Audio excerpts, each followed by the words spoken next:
الرحیم الصلاۃ والسلام علیکہ یا سیدی یا رسول اللہ وعلی آلکہ واصحابک یا سیدی یا حبیب اللہ۔ گزشتہ 2 روز قبل جڑاوالا کے اندر قرآن کریم فرقان حمید کی بے حرمتی کی گئی۔ انتہائی افسوس کی بات ہے، اور اس سے بڑھ کے افسوس اس بات پہ ہے کہ آج عیسائیوں کی صلیب ٹوٹی ہے، اس کے لیے آواز اٹھ گئی۔ میڈیا پہ، سوشل میڈیا پہ، مختلف چینلز پہ بات اٹھ گئی کہ یہ اسلام اقلیت کے ساتھ ایسے برتاؤ کی اجازت نہیں دیتا۔ بلکہ میں ایک ٹی وی چینل پہ سن رہا تھا، ایک بہت بڑے لاہور کے مولانا صاحب وہ فرما رہے تھے کہ اسلام ہمیں اس بات کی اجازت نہیں دیتا۔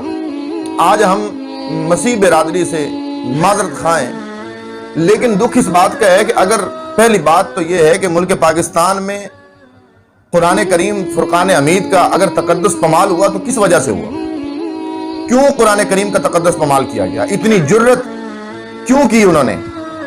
اس کا سادہ سا جواب ہے کہ اگر اپنے ماضی کو دیکھیں تو آج تک ہماری عدالتوں میں اور ہماری کچہریوں میں کبھی کسی کو اتنی سرعام سزا ملی نہیں۔ اگر کسی کو سرعام سزا ملی ہوتی تو دوبارہ کوئی اتنی جرت ہی نہ کرتا، اتنی کسی کی ہمت ہی نہ ہوتی کہ وہ قرآن کریم فرقان حمید اللہ تبارک و تعالیٰ کی اس مقدس کتاب کے بارے میں تصور بھی کرتا وہ ایسا۔ میدان عمل میں اترنا تو بڑے دور کی بات ہے، سوچنا بھی وہ گوارا نہ کرتا۔ لیکن وجہ یہ ہے کہ اس ملک پاکستان کے اندر دکھ اس بات کا ہے کہ اس ملک پاکستان کے اندر قانون جو ہے وہ فقط ان لوگوں کے لیے ہے کہ جو اسلام مخالف ہیں۔ اگر آج سے پہلے گستاخان رسول کو، گستاخان قرآن کو جب مساجد کا تقدس پامال ہوا، جب جناب والا مساجد کے سینوں کے اندر مجرے کروائے گئے، کنجریاں نچائی گئی، اگر اس وقت یہ قانون میدان عمل میں آتا تو آج عوام جو ہے ایسا قدم کبھی بھی نہ اٹھاتی۔ اگر ایسا قدم اٹھا ہے تو یاد رکھو یہ ہماری جو اوپرلا طبقہ ہے یہ اس کی غفلت ہے، یہ ہماری حکومت کی غفلت ہے۔ اس غفلت کی وجہ سے یہ قدم اٹھا، اور پھر دکھ اور افسوس اس بات کا ہے کہ اسلام کے علمدار، دین کے دعوے دار اور ملک کو امن اور سلامتی کا درس دینے والوں کو قرآن کریم کی بے حرمتی کا دکھ نہیں۔ ان کو دکھ ہے تو انجیل اور تورات کا دکھ ہے، ان کو دکھ ہے تو ان کو چرچ کا دکھ ہے، اگر ان کو دکھ ہے تو ان کو صلیب ٹوٹی کا دکھ ہے۔ او بھائی اگر دکھ ہے تمہیں تو پھر جاؤ جا کے چرچ میں اپنا بسیرا کرو نا، پھر جاؤ جا کے انجیل اور تورات کی تلاوت کرو۔ کون تمہیں کہتا ہے کہ تم چرچ چھوڑ کے، تم جو ہے انجیل اور تورات چھوڑ کے تم مسجد میں آؤ اور قرآن کی تلاوت کرو؟ یہ جو تم نے اپنے اوپر اسلام کا لیبل لگایا، اس لیبل کو اتار دو۔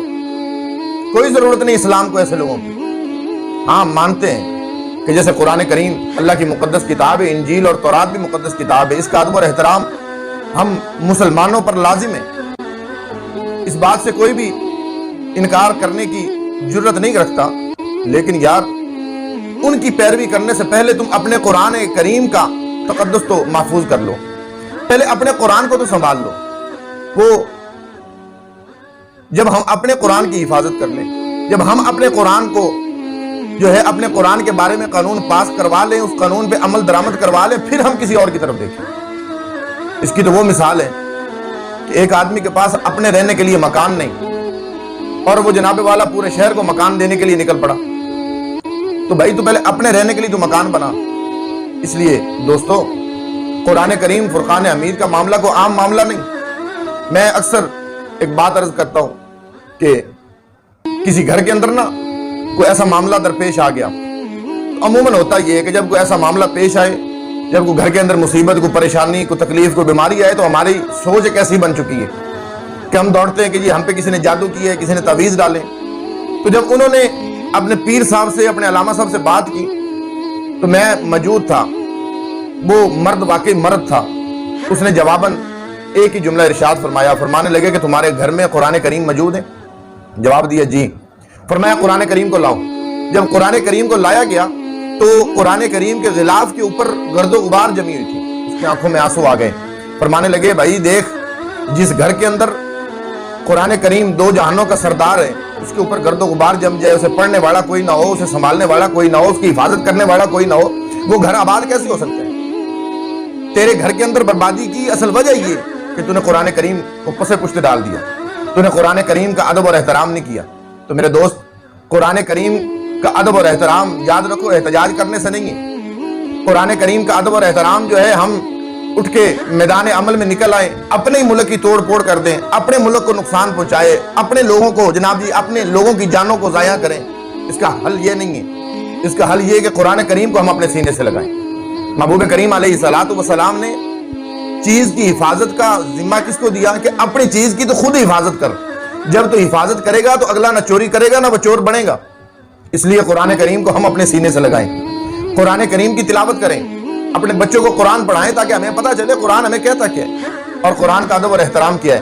اور باقی میں معذرت خواہ ہوں، بڑے دکھ کے ساتھ یہ بات کر رہا ہوں کہ آج میڈیا بار بار ہمیں یہ تو دکھا رہی ہے کہ جی انجیل اور تورات شریف کو جلایا گیا، چرچ پہ جو ہے توڑ پھوڑ کی گئی، صلیب جو ہے وہ توڑی گئی، لیکن افسوس اس بات پہ کہ وہ میڈیا ہمیں یہ کیوں نہیں بتاتا کہ یہ سارا عمل وجود میں کیوں آیا۔ اس کا سبب کیا ہے؟ اس کا سبب ہے کہ قرآن کریم کی بے حرمتی کی گئی۔ جب قرآن کریم کی بے حرمتی کی گئی تو پھر ہی مسلمان میدان عمل میں اترے۔ اگر یہ قانون پہلے سے ہوتا، آج سے قبل جب ایسے سانحات ہوئے، اگر ان مجرموں کو تختہ دار پہ لٹکایا ہوتا، ان کو قانون سزا ملی ہوتی، تو آج یہ عمل کبھی بھی وجود میں نہ آتا۔ تو خدا را ملک پاکستان محبوب کریم علیہ الصلوۃ والسلام کے دیے ہوئے دین والی حکومت کے لیے آیا تھا۔ ملک پاکستان کا مطلب لا الہ الا اللہ محمد الرسول اللہ ہے۔ یہ محبوب کریم علیہ الصلوۃ والسلام کے کلمے کے لیے یہ ملک بنا تھا۔ جب کلمے کے لیے ملک بنا ہے تو اس ملک کے اندر کلمے کا جب تک نظام نہیں آئے گا، اس ملک کے اندر جب تک عدالتیں اور اوپر سے لے کر نیچے تک قرآن کو ماننے والے، قرآن کے مطابق فیصلے کرنے والے نہیں آئیں گے، تب تک یاد رکھو پھر کبھی بھی ایسا نہیں ہو سکتا کہ پھر ہمارا قرآن محفوظ رہے یا ہماری مساجد محفوظ رہے یا ہمارے مدارس اور خانقاہیں محفوظ رہیں۔ خانقاہیں، مدارس اور مساجد تو بڑی دور کی باتیں، ہماری عزتیں بھی محفوظ نہیں۔ اس لیے آج وقت ہے بجائے میدان عمل میں نکلنے کے، آج وقت ہے پہلے ہم اپنے آپ کو سنواریں، اپنے آپ کو سنواریں، قرآن کو اپنے سینے سے لگائیں، قرآن پر عمل کریں، قرآن کی تلاوت کریں۔ جب ہم قرآن کو پڑھیں گے، قرآن کے پہرے دار بنیں گے، پھر کسی کی ضرورت نہیں ہوگی۔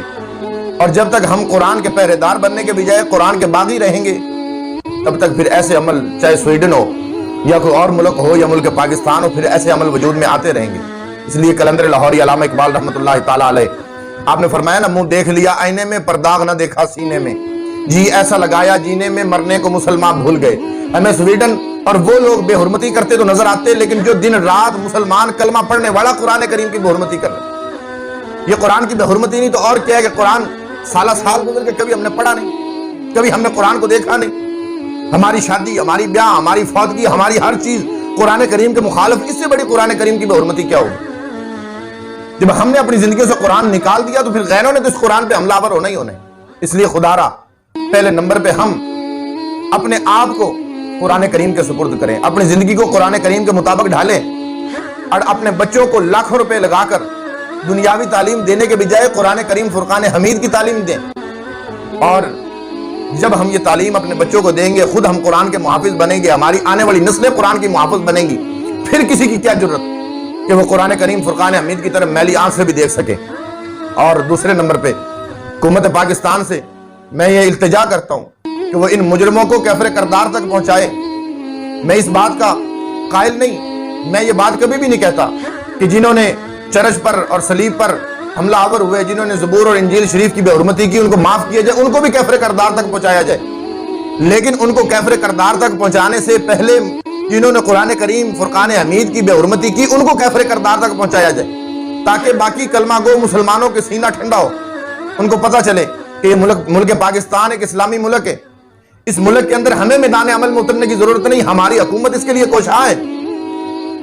تو اس لیے حکومت پاکستان ان ملزموں کو کیفر کردار تک پہنچائے اور سر عام، سر بازار پہنچائے، تاکہ دوبارہ کوئی غیر بھی اس بات کی جرت نہ کرے اور مسلمان بھی میدان عمل میں نکلنے کی کوشش نہ کرے۔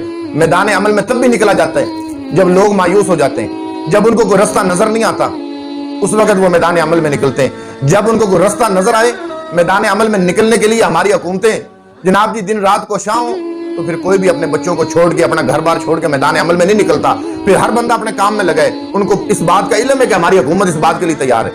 تو حکومت پاکستان سے میری التجا ہے کہ وہ ان مجرموں کو فلفور کیفر کردار تک پہنچائے، بلکہ جنہوں نے چرچ اور انجیل شریف اور زبور شریف کی بے حرمتی کی ہے ان کو بھی کیفر کردار تک پہنچایا جائے، تاکہ وہ بھی ہمارے نزدیک ہمارے محبوب کریم کے فرمان عالی شان کے مطابق ہمارے لیے ویسے ہی مقدس ہے جیسے قرآن کریم ہے، اور ان کی عبادت گاہیں بھی ہمارے لیے ویسے جیسے ہماری عبادت گاہیں، تو لہٰذا ان کو بھی کیفر کردار تک پہنچایا جائے، اور جنہوں نے قرآن کریم فرقان حمید کی بے حرمتی کی ان کو بھی سر بازار